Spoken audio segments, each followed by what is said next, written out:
c'est parti.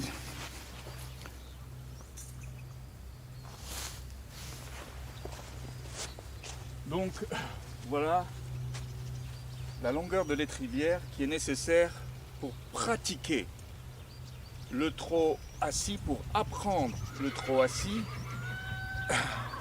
parce que on pourrait faire tout sans étrier, mais avec un cheval un peu difficile, ça pose des problèmes.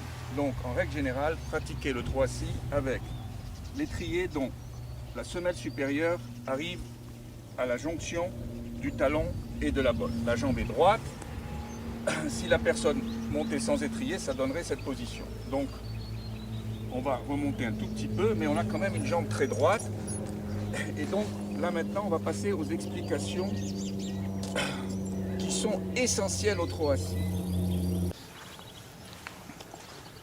Donc voilà, maintenant on va rentrer dans le principal du sujet, qui est cette partie du cheval, du cavalier, fait partie du cheval et doit rester avec le cheval. Donc on roule cette partie, les hanches, puisque le cheval ayant un trot assis et vertical, on doit glisser pour ne pas sauter sans arrêt. Donc on roule un maximum. Et pour pouvoir rouler et garder cette partie assez droite, et surtout pas cambrer ici, on doit faire ce que tous les grands cavaliers appellent, c'est la séparation entre le bas des côtes flottantes et le haut de la hanche. C'est la seule jointure qui permette la séparation. Ça reste avec le cheval, ça ne reste pas du tout avec le cheval, et il ne faut surtout pas cambrer. Tu es un peu cambré maintenant. Il ne faut surtout pas cambrer. Voilà. Par contre, au début, on va un petit peu tricher. On va accepter un petit peu les épaules en arrière parce que c'est très difficile de séparer complètement.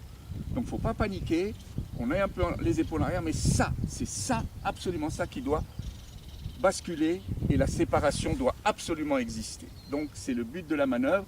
Ensuite on garde ça assez tonique parce que si on le laisse aller, ça va creuser, donc il ne faut absolument pas creuser. La chose principale, c'est de ne pas creuser les reins. Ok? Donc relax un peu en arrière, voilà, on accepte ça au début. Et quand le trot accélère, on va suivre le cheval, un peu comme au galop.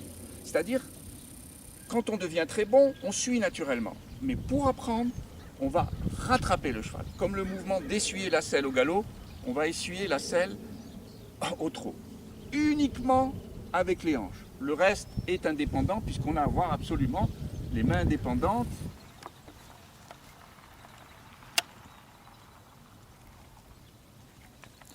Un peu plus de trot? Encore?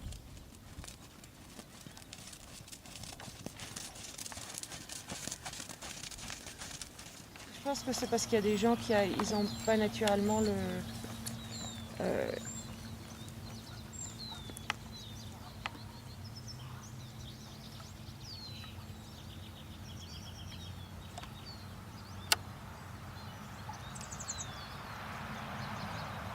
Nice.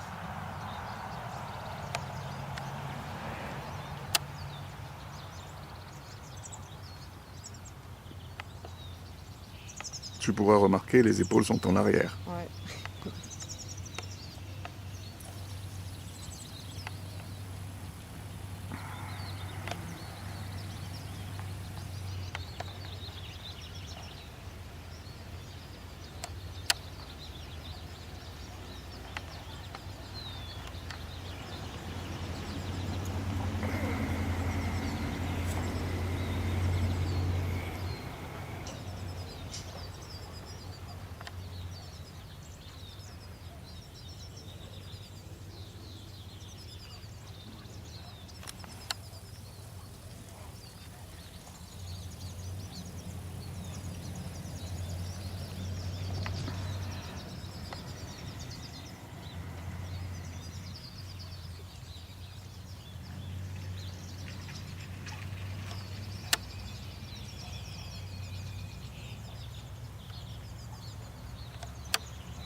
Recule ta tête.